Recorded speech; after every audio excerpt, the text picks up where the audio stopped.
Stories don't define you. How you tell them will. Hi, I'm Sarah Elkins, your host and chief story maker at Elkins Consulting. In my work with coaching clients, I guide people to improve their communication using storytelling as the foundation of our work together. What I've realized over years of coaching and podcasting is that the majority of people don't realize the impact of the stories they share on their internal messages and on the people they're sharing them with. What really lights me up is guiding executives in uncovering the stories in their lives that are meaningful.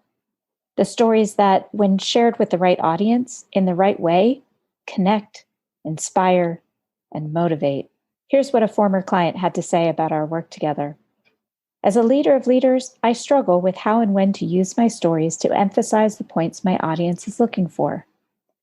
It's a delicate balance between sounding like I'm bragging and delivering a message that needs to be heard. Sarah's approach to storytelling clears that obstacle so that you can deliver a clear and concise message using your stories to emphasize your points. It's truly amazing when it all comes together. Greg McDonough, Blackburn Capital Advisors, and president of the Entrepreneurs Organization of Washington, D.C. Visit elkinsconsulting.com to learn more about working with me. Why I added pronouns to my profile name. I added the pronouns she, her to my profile name on LinkedIn a couple of weeks ago and left a comment on a friend's post shortly afterward. In that comment, it was the first time my name came up with the pronouns, and someone I love promptly responded with, "Lose the pronouns," in his response to my comment. I was annoyed. Why would he care what my title says?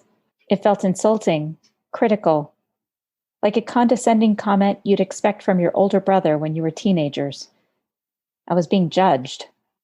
Sometimes those things that trigger us are important cues for room for self-reflection and personal growth, right? Well, this was one of those triggers. Now, looking back, I have nothing but appreciation for that snide remark. As I took my walk on the mountain behind my house later that day, I thought more about his comment. It was really bothering me, and I couldn't pinpoint why I was feeling so triggered and defensive. And then it dawned on me. It was the same feeling I had as a teenager and young adult when my brother or sister would give me a hard time about something I said or did. It was the feeling of self-consciousness about not actually thinking through what I said or did. And though they could have presented it more gently to me, there was always merit to the criticism, and that never feels good. In this case, I was feeling self-conscious because I hadn't truly considered why I added those pronouns. So there was some merit to my friend's critical comment. I realized how important it was for me to have clarity around the action of adding them. Otherwise, it's meaningless. My friends and connections know how much the word intention fills my world, and I had done something without fully considering the intention behind it. The evening before I added pronouns, I participated in a webinar, The 5 Languages of Appreciation at Work, hosted by my dear friend, Amy Ashworth, who nailed it, by the way. In the beginning of the webinar, one participant said that in other small interactive webinars he had attended, guests introduced themselves and added their pronouns to their name. Well, that made sense to me, so I changed my name in Zoom to include my pronouns. And I also added them in LinkedIn at the same time to be consistent. The light bulb went on in my brain as my heart rate went up, climbing a steep part of the mountain. That's generally where I find my most meaningful ideas and inspirations. I had a vivid memory from just over 5 years ago. I had been looking through my LinkedIn connections and realized that the majority of them looked just like me. And then I took a hard look at my connections on Facebook and locally, right here in my close community. And again, I was struck by the homogeny of what I was seeing. Startled and very disappointed, I began the work of intentionally broadening my network across political, ethnic, religious, gender identity, sexual preference, and all other communities that have significantly different life experiences from mine.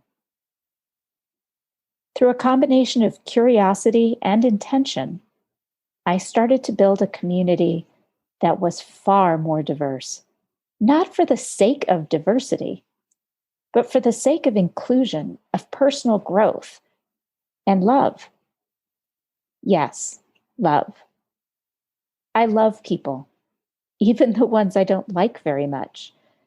And when I became aware of my limited circle of friends and acquaintances, I felt like a fraud. It was hypocritical of me to share my thoughts about love, justice, community, and communication, given my limited exposure to people who think and look and have experiences that are significantly different from mine. In these past 5 years, my world has expanded, and my feelings of connection have only deepened. And it hasn't always been easy, especially given the polarization of communities over the past few years. I've had to listen a lot more carefully and consider how my worldview and experiences have created my biases and filters. I've experienced gentle and not so gentle correction for stepping in it with people I care deeply about. Our microaggressions run deep, and that's why they can be so hard for us to see, and why it hurts when someone points it out. I've continued to practice my own gentle corrections when I've experienced bias, whether as a woman, a Jew, a mother, an American, and one time as a Jewish woman living in Montana. My go-to demonstration of a microaggression is when a bartender said to me a few years ago, "You look really good for 40, after asking to see my ID. I smiled and gently corrected him. No need to qualify that compliment. Just tell me I look good. So why did I suddenly add pronouns? I hadn't added pronouns before because I have a feminine name and believe it's pretty obvious that I identify as a woman. It just didn't seem necessary. When our older son was the only Jewish kid in his class in kindergarten, the teacher offered to let him put a bird's nest on the top of his Christmas tree calendar instead of a star. That way, he could call it a winter tree instead. When I added pronouns, it wasn't for me. It isn't about me.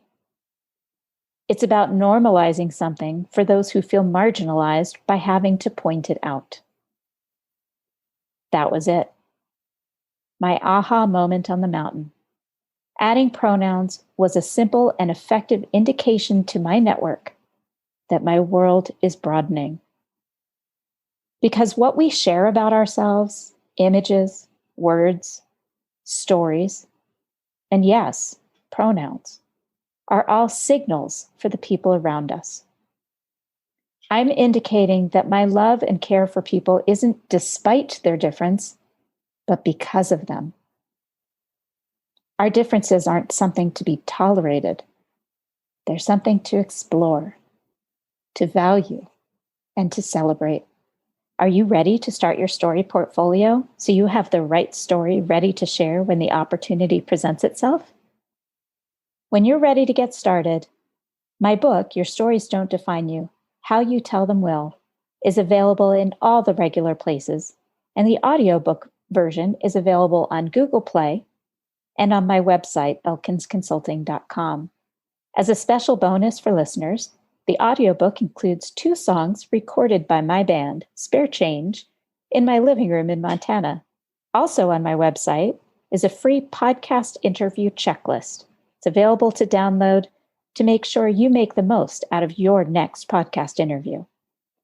If you enjoyed this podcast, please feel free to rate the podcast and leave a review. And let me know that you've done it so I can thank you properly. Thank you.